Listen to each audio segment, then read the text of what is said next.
A Revolução Francesa foi um dos eventos mais sangrentos da história moderna. Entre 1789 e 1799, homens e mulheres franceses passaram por mudanças dramáticas em seus sistemas sociais e políticos. Eles derrubaram um sistema monárquico construído sob privilégios aristocráticos e eclesiásticos e tentaram substituí-lo por uma visão mais democrática da sociedade. Mas centenas de milhares de homens, mulheres e crianças pagaram com suas vidas por essas transformações políticas e sociais. Embora a maioria das pessoas associe a violência revolucionária francesa com a guilhotina, o derramamento de sangue aconteceu ao longo da Revolução de maneiras diferentes. As pessoas atacavam umas às outras nas ruas, nas prisões e até nas igrejas. Homens e mulheres da família real, da aristocracia e da igreja foram mortos por sua associação com a velha ordem. Aqueles que tiveram mais sorte perderam apenas a cabeça. À medida que a revolução avançava, várias facções se voltaram umas contra as outras. Não havia uma visão única de um mundo pós-revolucionário. Mas será que toda a Revolução Francesa foi uma bagunça sangrenta? Bem, na verdade não. A Revolução Francesa trouxe importantes mudanças políticas e sociais que ainda hoje são relevantes. Os contos horríveis da Revolução Francesa ainda têm o poder de chocar e perturbar mesmo séculos após os eventos. Esses momentos estão ao lado de rebeliões brutais do século XXI, coisas horríveis feitas pela Igreja Católica e métodos de tortura terríveis, como aqueles momentos da história em que o lado sombrio da natureza humana foi exposto para todos verem. Essa revolução não foi apenas sobre liberdade, igualdade e fraternidade. Ela também teve um pouco de brutalidade.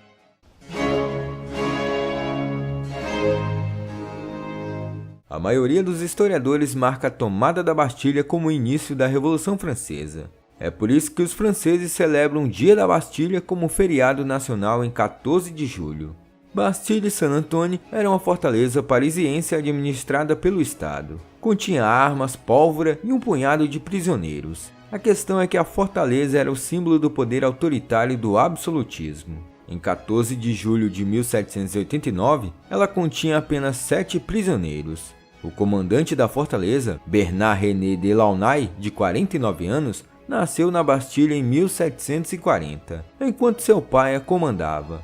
Em uma trágica reviravolta do destino, a vida de Delaunay terminou na Bastilha. Naquele dia fatídico, uma multidão de plebeus franceses se aproximou da fortaleza para requisitar a pólvora e as armas. Embora Delaunay tenha sido inicialmente cordial com a multidão, as coisas rapidamente saíram do controle. A multidão atacou a fortaleza e a invadiu, capturando Delaunay e prometendo escoltá-lo para fora da fortaleza em segurança. Mas não foi o que aconteceu. A multidão rapidamente se tornou violenta e começou a espancar e esfaquear Delaunay. Depois de um linchamento brutal, ele acabou morrendo. Então, a multidão cerrou sua cabeça, montou-a em uma lança e desfilou pelas ruas de Paris com ela. Era o início sangrento da Revolução. Depois que o rei Luís XVI e a rainha Maria Antonieta sentiram o abraço da Madame Guilhotina, os revolucionários jogaram seus corpos em caixões, os jogaram em uma cova anônima e os cobriram com cal virgem no cemitério Madeleine em Paris. Eles ficaram juntos com os restos de milhares de outras vítimas da guilhotina. Embora Luís e Maria Antonieta tenham sido os afortunados cujos restos mortais seriam recuperados e enterrados na Basílica de Saint-Denis em 1817, outros membros da realeza não tiveram tanta sorte. Parte do fervor antimonárquico da Revolução Francesa significava que a realeza eram inimigos da Revolução e sua memória precisava ser destruída. E isso valia para todos os membros da realeza, mesmo aqueles que já haviam morrido há muito tempo. Todos os símbolos da monarquia foram atacados, o que significava desenterrar os corpos em decomposição de reis, rainhas e consortes. Em julho de 1793, a desconsagração e destruição de túmulos reais tornou-se um assunto oficial. Revolucionários desenterraram corpos reais na Basílica de Saint-Denis, onde a grande maioria da realeza francesa estava enterrada há séculos. Eles então enterraram os restos mortais em uma vala comum, jogaram cal sobre os corpos e depois os destruíram. Em toda a França, corpos reais foram desenterrados e enterrados dessa maneira, incluindo Henrique IV e Catarina de Médici. Os corpos de reis ingleses, como Henrique II, sua esposa Eleanor da Aquitânia e o filho Ricardo Coração de Leão, todos enterrados na abadia de Fontevraud, também foram removidos e espalhados durante a Revolução. Os revolucionários não visavam exclusivamente a realeza. Mesmo aqueles associados à realeza, como Diane de Poitiers, a amante favorita do rei Henrique II, tiveram um destino semelhante. Os revolucionários franceses atacaram todos os vestígios da velha ordem, especialmente os aristocratas que estavam intimamente associados à família real. A princesa de Lamballe, amiga íntima da rainha Maria Antonieta, foi uma dessas pessoas que se tornou vítima da fúria antimonárquica da Revolução. Marie-Louise de Savoy nasceu em Turim, em 8 de setembro de 1749. Em 1766, aos 17 anos, casou-se com um membro da família real francesa. Após a morte do marido, ela ficou com uma considerável riqueza e passou a entrar nos círculos mais altos da sociedade francesa. Ela rapidamente fez amizade com a futura rainha Maria Antonieta. Ainda recém-chegada a Versalhes, Maria Antonieta era uma estranha em sua própria corte, então ela ficava perto de seus poucos amigos. A princesa de Lamballe foi uma das poucas pessoas íntimas que passaram um tempo considerável com a rainha. Os críticos da monarquia usaram a amizade entre as duas mulheres como arma. Eles alegaram que a amizade era de natureza ilícita e prova da depravação da rainha. Quando a Revolução eclodiu em 1789, a princesa de Lamballe foi inabalável em seu apoio à rainha. Ela recebeu membros da Convenção Nacional em seu salão. Em 1791, ela foi à Grã-Bretanha para pedir ajuda a amigos poderosos, para ajudar a família real a fugir da França. Porém, no verão de 1792, a princesa de Lamballe foi presa.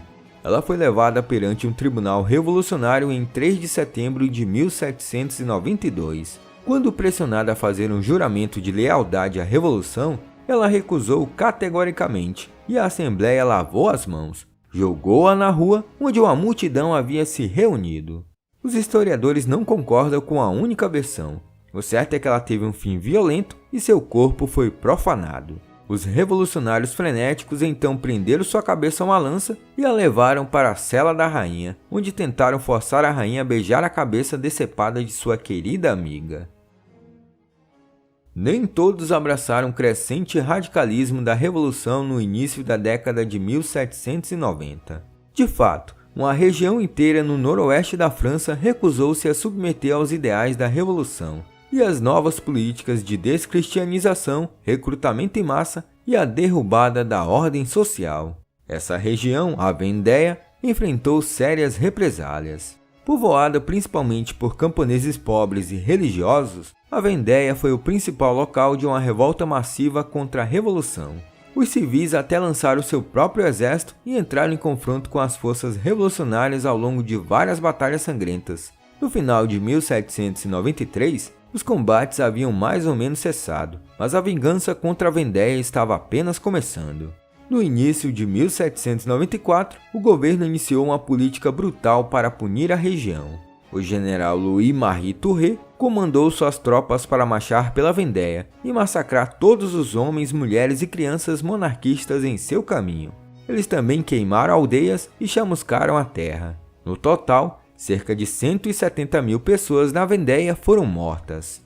Embora os detalhes da guerra na Vendéia e suas consequências permanecem o fato de que a Revolução não representou apenas o povo, ela também se voltou contra eles quando resistiram. Quando as pessoas pensam na Revolução Francesa, um período de cerca de 10 anos, muitas vezes pensam no período do terror, uma fase da Revolução que durou pouco menos de um ano, de 1793 a 1794. Incrivelmente, esse breve período viu a morte de cerca de 27 mil pessoas. Cerca de 17 mil foram executadas na guilhotina e 10 mil morreram na prisão. Embora a violência na Revolução não tenha começado nem terminado com o período do terror, está claro que esse período foi um momento assustador na Revolução, e um dos responsáveis por isso foi Robespierre. Maximilien Robespierre era jacobino e acreditava apaixonadamente no terror. Embora a guilhotina tenha sido adotada por reformadores revolucionários moderados e iluministas, que pensavam que daria um fim rápido e gentil aos criminosos condenados, Robespierre e os jacobinos a usaram com entusiasmo. Por sua vez, o público a adorou, e guilhotinar os inimigos da Revolução tornou-se um espetáculo público. O Reino do Terror fez dezenas de vítimas, entre elas a revolucionária feminista Olympe de Gouges, o rei Luís XVI, a rainha Maria Antonieta e, finalmente, o próprio Robespierre em 1794. Olá, eu sou a professora Zilmar. Então, gostou do vídeo? Se sim, não esqueça de deixar seu like, compartilhar com seus amigos e comentar no vídeo abaixo. Até o próximo! Tchau!